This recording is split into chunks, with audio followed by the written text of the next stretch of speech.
Welcome business analytics students to this explainer. If you're studying sustainable agriculture right here in Vietnam, you already know that the future of business isn't just happening in corporate boardrooms. It is literally happening right out in the fields. So today, we're going to analyze a real-world closed-loop farming system located in the Central Highlands, Tay Nguyen. We're going to treat this farm exactly like a modern enterprise. We'll break down its interconnected operational ecosystem to see exactly how raw data, resource management, and strategic timing can drive some pretty remarkable efficiency. Okay, let's dive into this. Here is our agenda for today. We'll be looking at 1. The VAC circular model, 2. Integrating crops and livestock, 3.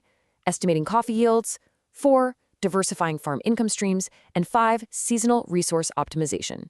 All right, Section 1. The VAC circular model. Now, when we talk about circular economies, it's really easy to get completely lost in Western textbook concepts, right? But right here in Vietnam, we actually have the VAC model. That's Vườn-Ao-Chuồng, which translates to Garden-Pond-Livestock pen. This is a traditional, highly localized blueprint for sustainable business practices. The absolute genius of VAC is its total interdependence. Waste from one node of the farm becomes the essential fuel for another node. By optimizing these existing resources, the farmer drastically reduces external input costs while maximizing total yields.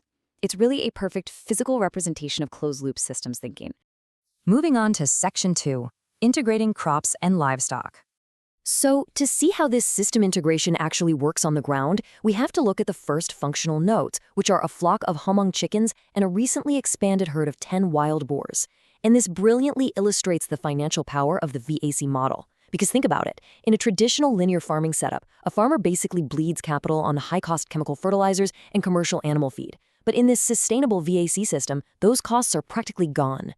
The farmer feeds the wild boar's farm byproducts, stuff like fallen avocados, banana trunks, and elephant grass. In return, the poultry and livestock produce this incredibly nutrient-rich manure, which completely substitutes as expensive chemical fertilizers for the crops. This isn't just nice for the environment. From a business analytics perspective, this is a radical optimization of resource efficiency. Section 3.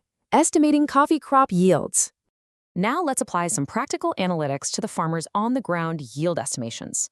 What's really fascinating here is the quantitative breakdown of crop output based purely on genetics and management techniques. So the farmer is growing a specific variety known as TR4, or the 138 variety, and they're using a multi-stem untopped growing method. This TR4 variety produces roughly 12 heavy-bearing branches. At about 3 kilograms per branch, that single tree yields around 30 kilograms of coffee.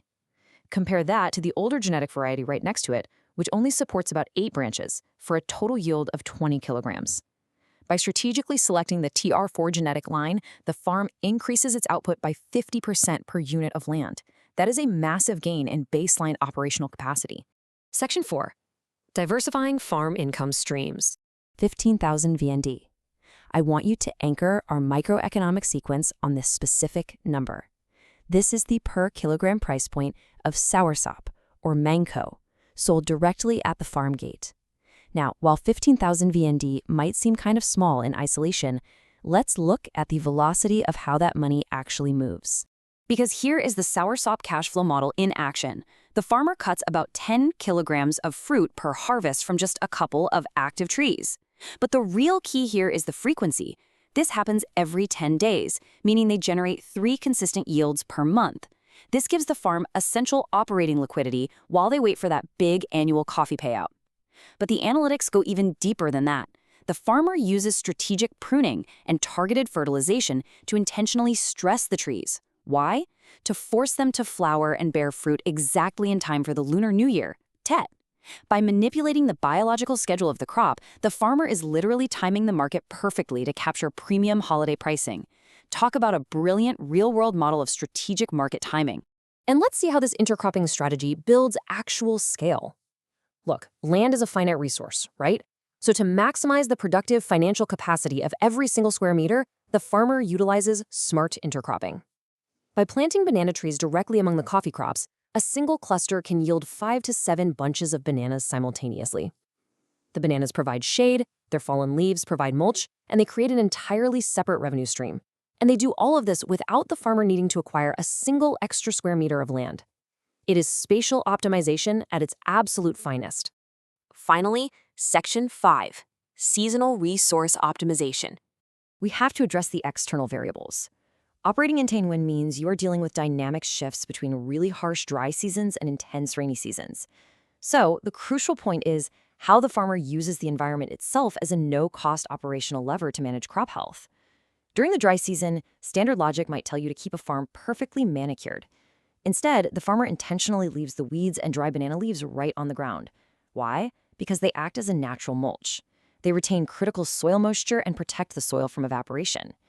But when those heavy rains come, the strategy completely flips. The weeds and dry leaves are actively cleared out to maximize airflow, maintain hygiene, and prevent fungal diseases from destroying the coffee clusters. The entire operational protocol just naturally adapts to the meteorological data. We have just mapped out an incredibly dynamic system. We've seen how waste is converted to capital, how genetic selection drives a 50% yield increase, how harvest frequencies are totally manipulated for market timing, and how seasonal protocols optimize crop health. So, as business analytics students in a high-quality program, your challenge now is to take this systems thinking to the very next level. Based on all of this interconnected, closed-loop data we just explored, how would you actually go about building a predictive analytics model to forecast this specific farm's true annual profitability? I mean, which variables carry the absolute most weight in your mind? Think about it, and let that question drive your next steps as you analyze sustainable agriculture. Thanks for joining me on this explainer, and I'll catch you next time.